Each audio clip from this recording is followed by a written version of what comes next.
Welcome back. Dynamics of മെഷീനറിയിൽ ഇന്ന് നോക്കുന്നത് damned free വൈബ്രേഷനിൽ നിന്നുള്ള ഒരു ന്യൂമറിക്കലാണ്. നേരെ ക്വസ്റ്റ്യനിലേക്ക് പോവാം. In A single degree damned vibrating system, A suspended mass of 8 kg makes 30 oscillations in 18 seconds. The amplitude decreases to 0.25 of initial value after 5 oscillations.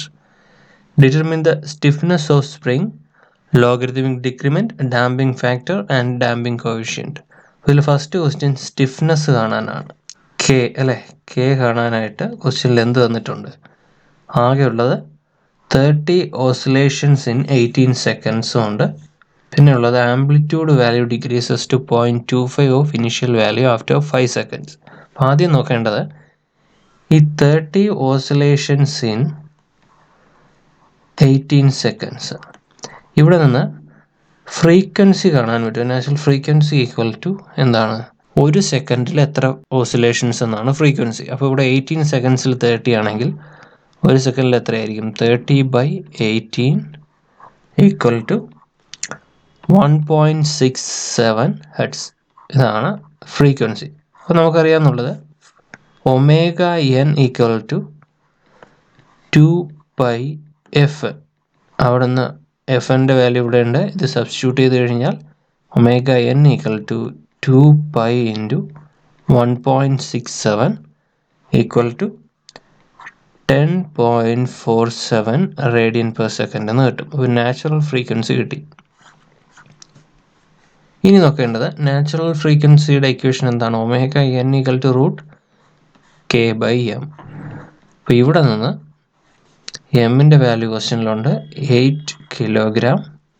Omega N ഇപ്പോൾ calculate ചെയ്തിട്ടുണ്ട്. അത് സബ്സ്റ്റിറ്റ്യൂട്ട് ചെയ്ത് കഴിഞ്ഞാൽ എന്ത് കിട്ടും? 10.47 ഈക്വൽ ടു √k/8. പിന്നെ square ചെയ്ത് കഴിഞ്ഞാൽ 10.47 square equal to k/8. k equal to 10.47 square into 8 equal to 877 newton per metre ആണ് സ്റ്റിഫ്നെസ്. അടുത്തത് ലോഗരിതമിക് ഡിക്രിമെൻ്റ് ആണ്. Logarithmic decrement delta equal to ln x0/x1 അല്ലേ? അപ്പോൾ ഇത് കാൽക്കുലേറ്റ് ചെയ്യാനായിട്ട് ഇവിടെ തന്നിട്ടുള്ള എന്താണ്?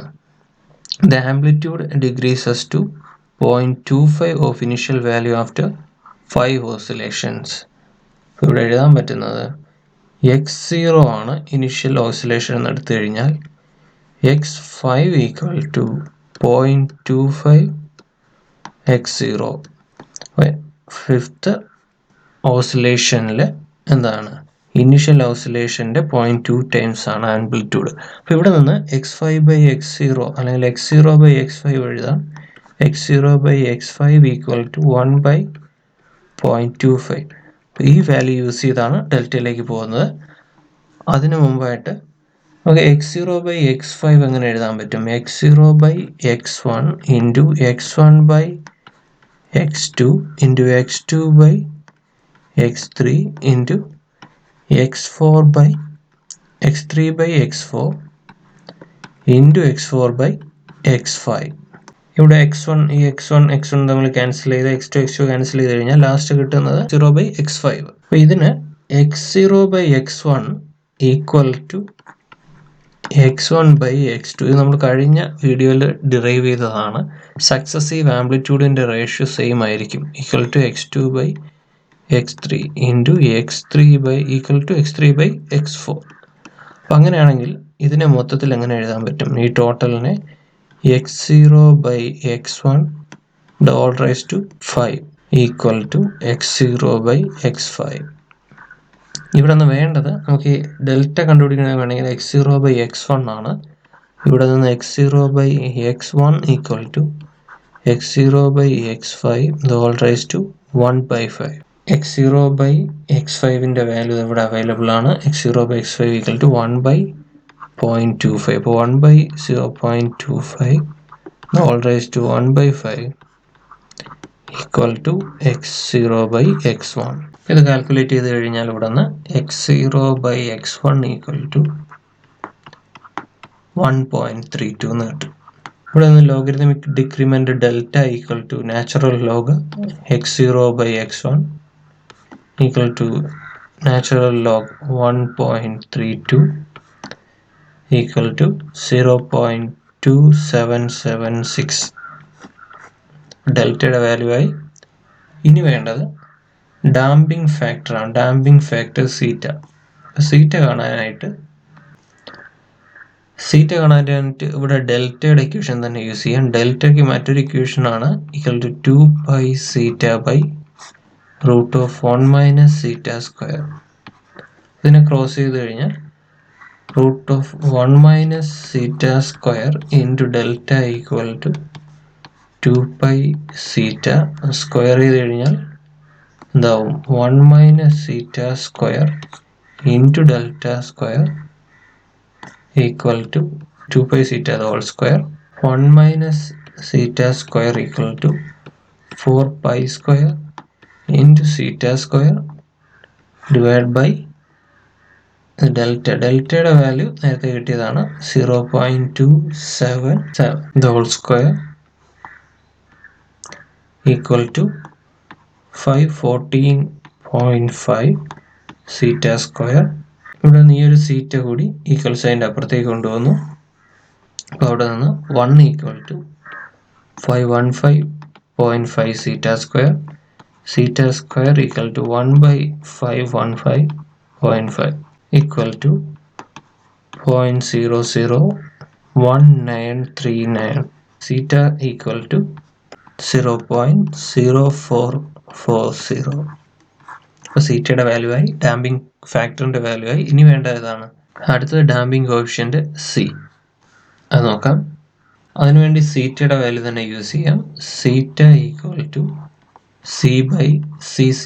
അപ്പോൾ c equal to zeta cc equal to zeta into 2m omega n. അപ്പോൾ സീറ്റയുടെ value 0.44 into 2 into 8 mass into 10.47. 0.044 ആണ്. 0.044 into 2 into 8 into 10.47 equal to 7.37 approximately equal to 7.4 newton per metre per second. ഇതാണ് damping കോഎഫിഷ്യന്റിന്റെ value. ക്വസ്റ്റ്യനിൽ stiffness ഉണ്ടായിരുന്നു, logarithmic decrement, damping factor, damping coefficient. Direct ഇക്വേഷൻസിൽ നിന്ന് calculate ചെയ്യുന്നതാണ്. ചെറിയൊരു ഡിഫറൻസേ ഉള്ളൂ. ആദ്യം തന്നിട്ടുള്ളത് ഫ്രീക്വൻസി തന്നിട്ടുണ്ട്. 30 ഓസിലേഷൻസ് ഇൻ 18 സെക്കൻഡ്സിൽ നിന്ന് 1 സെക്കൻഡിലുള്ള കണ്ടുപിടിക്കുമ്പോഴേക്കും ഫ്രീക്വൻസി കിട്ടും. അവിടെ നിന്ന് ഒമേഗ n = 2πnf എന്ന ഇക്വേഷനെ ഉപയോഗിച്ച് കഴിഞ്ഞാൽ ഒമേഗ n കിട്ടും. ഒമേഗ n = √k/m ആണ്. മാസ് തന്നിട്ടുണ്ട്, അത് യൂസ് ചെയ്യുക. അപ്പോഴേക്കും അവിടെ നിന്ന് സ്റ്റിഫ്നെസ് കിട്ടി. ഫസ്റ്റ് പാർട്ട് കഴിഞ്ഞു. അടുത്ത ലോഗരിതമിക് ഡിക്രിമെൻ്റ് ആണ്. അതിനു വേണ്ടിയാണ് ആംപ്ലിറ്റ്യൂഡിൻ്റെ ചേഞ്ച് തന്നിട്ടുള്ളത്. അവിടെ നിന്ന് സക്സസീവ് ആംപ്ലിറ്റ്യൂഡിൻ്റെ റേഷ്യോ കോൺസ്റ്റൻ്റ് ആണെന്നുള്ള കൺസെപ്റ്റ് യൂസ് ചെയ്ത് x0/x1 ഈക്വൽ ടു x1/x2 ആ ഒരു കൺസെപ്റ്റ് യൂസ് ചെയ്ത് x0/x1⁵ equal to x0/x5 എന്നെടുത്തു. x0/x5 കിട്ടാനായിട്ട് ക്വസ്റ്റ്യനിൽ തന്നെ തന്നിട്ടുണ്ട്. 5th ഓസിലേഷൻ്റെ ആംപ്ലിറ്റ്യൂഡ് എന്ന് പറഞ്ഞാൽ ഇനിഷ്യൽ ആംപ്ലിറ്റ്യൂഡിൻ്റെ 0.25 ടൈംസ് ആണ്. അവിടെ നിന്ന് x0/x5 കിട്ടും. അതിനെ തിരിച്ച് ഇതിനകത്തേക്ക് സബ്സ്റ്റിറ്റ്യൂട്ട് ചെയ്യുക. ആ സബ്സ്റ്റിറ്റ്യൂട്ട് ചെയ്ത് കഴിഞ്ഞാൽ അവിടെ നിന്ന് എന്ത് കിട്ടും? x0/x1ൻ്റെ വാല്യൂ കിട്ടും. അതിനടുത്ത് നാച്ചുറൽ ലോഗിനകത്ത് സബ്സ്റ്റിറ്റ്യൂട്ട് ചെയ്ത് കഴിഞ്ഞാൽ ലോഗരിതമിക് ഡിക്രിമെൻ്റ് ആയി. ഡാമ്പിംഗ് ഫാക്ടർ കാണാനായിട്ട് അടുത്ത ക്വസ്റ്റ്യൻ ആയിരുന്നു ഡാമ്പിംഗ് ഫാക്ടർ. അതിനായിട്ട് നമ്മൾ യൂസ് ചെയ്തത് ലോഗരിതമിക് ഡിക്രിമെൻറ്റിൻ്റെ തന്നെ മറ്റൊരു ഇക്വേഷനാണ് delta equal to 2π zeta by √1 - zeta square. അപ്പോൾ അതിനകത്തേക്ക് അറിയാവുന്ന വാല്യൂസ് സബ്സ്റ്റിറ്റ്യൂട്ട് ചെയ്യുക. സിംപ്ലിഫൈ ചെയ്യുമ്പോഴേക്കും അവിടെ നിന്ന് കിട്ടും ഡെൽറ്റയ്ക്ക് ഒരു വാല്യൂ കിട്ടി 0.044. അത് കഴിഞ്ഞാൽ ലാസ്റ്റ് ക്വസ്റ്റ്യൻ ഡാമ്പിംഗ് കോഎഫിഷ്യന്റ് കാണാനായിരുന്നു, സി കാണാനായിട്ട്. അതിനും എന്ത് ചെയ്തു? സീറ്റയുടെ ഇക്വേഷൻ യൂസ് ചെയ്തു. ഡാമ്പിംഗ് ഫാക്ടറിൻ്റെ ഇക്വേഷൻ യൂസ് ചെയ്ത് ഡാമ്പിംഗ് കോഎഫിഷ്യന്റ് കണ്ടുപിടിച്ചു. Okay, thanks for watching.